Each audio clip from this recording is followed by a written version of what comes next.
This has been delayed for a very long time. And bear in mind that this time the trial sits in with, three national security judges who are actually appointed by the government. And so they are complicit with the government, and they obviously will make sure that the process will be as smooth as possible for the prosecution. And they also have requested a no jury trial. And so all of these are closed from media. And it's definitely something that the world has been watching as this kind of as a benchmark as to how far from grace the legal system and media freedom have sunk in Hong Kong. Yeah. Given that it is so weighted in this way, no one expects it to be a fair trial, but is he allowed any form of representation?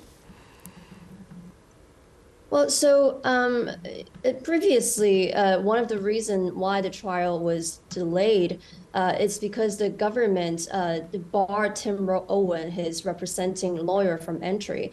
He is a British lawyer, and they went as far as requesting the court can no longer accept foreign lawyer to represent a defendant in a national security law trial because of national security reason. And as far as I know, I think the British, he was also barred from getting the consular support from the British. He is personally a British citizen.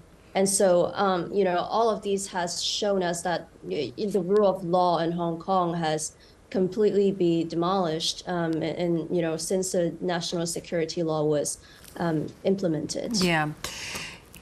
Some of his colleagues and employees have been forced to admit some of these charges which will work against him. Is there any doubt in your mind that they were coerced or forced into these admissions?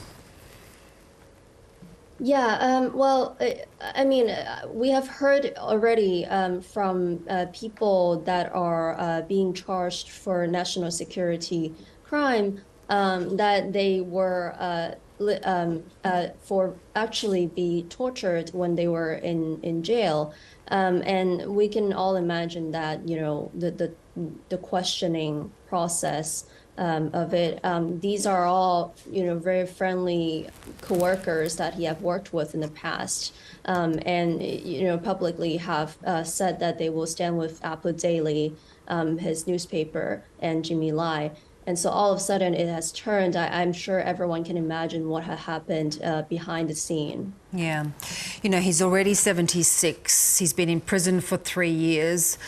What would happen if he was jailed? He could face, I understand, up to a life sentence.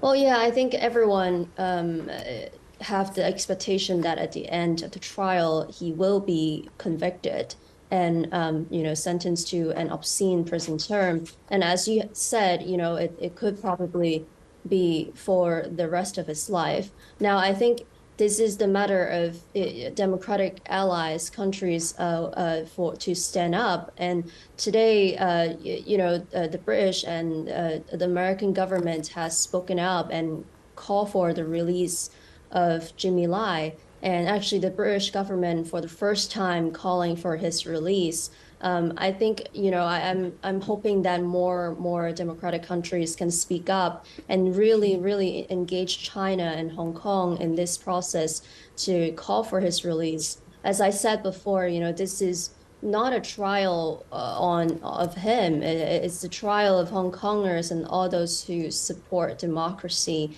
and press freedom and rule of law in Hong Kong. And this is the trial of kind of the freedom of all. Yeah, it represents so much of that. And it also represents this dilemma that you yourself have faced. And you are safely overseas, but you are on a list of overseas activists. There's a bounty on your head now because you've been added to that list. How does that make you feel in terms of being, still part of this fight?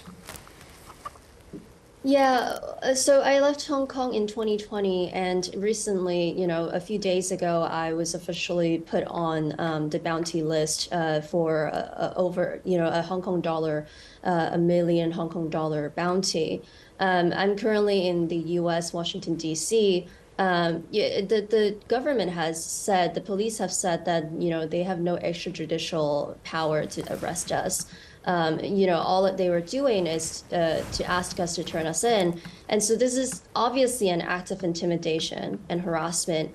We all know about the transnational repression that the CCP is infamous for using in, intimidate and harass activists overseas.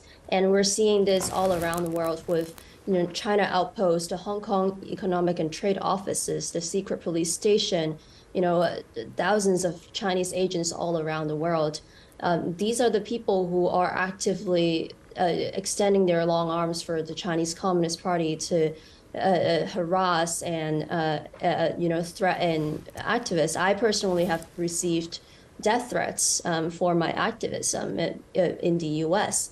And I think this is, again, something that democratic allies, countries, the US, the UK, Australia, has to really rethink how they are going to hold China accountable. And last July, they also issued a bounty on an Australian citizen, Kevin Yam. And I'm hoping that, this time, we also have an American citizen on the list as well, Joey Xu. She is an American citizen who is working for a U.S. NGO. He was criminalized. She was being listed for things that she has done in the U.S. Yeah. And so these are things that we need to focus on, and countries need to really stand up and rethink their policy on China, and also amp up their multilateral cooperation with one another to hold China accountable for their human rights crime. Frances, we really appreciate your time, and stay safe. It's something that you have to be cautious about all the time. Thank you. Thank you.